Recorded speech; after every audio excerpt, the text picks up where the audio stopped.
twendeni tukawe kiungo kwa Watanzania wote kujivunia nchi yao na kujisikia fahari na nchi yao na kuwafanya wawe walinzi wa rasilimali za taifa letu. Kila maofisa mnapopata fursa, tutumie fursa kutangaza mafanikio ya nchi yetu yaliyopatikana, mafanikio ya serikali ya Daktari Samia Suluhu Hassan katika sekta zote. Lazima tutaje vitu ambavyo ni pride, vinaleta sifa kwa kila Mtanzania kwamba hiki kimefanyika Tanzania. Hii ni hatua inayoleta heshima kwa kila Mtanzania.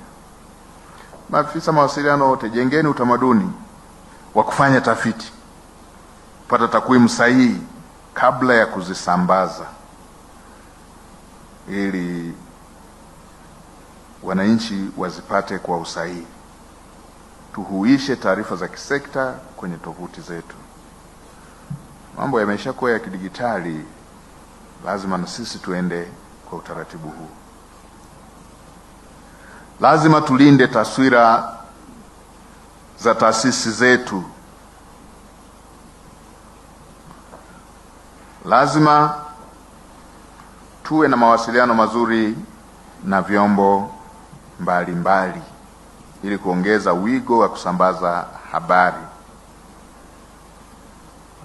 Tutumie nafasi zetu kuwaunganisha Watanzania wote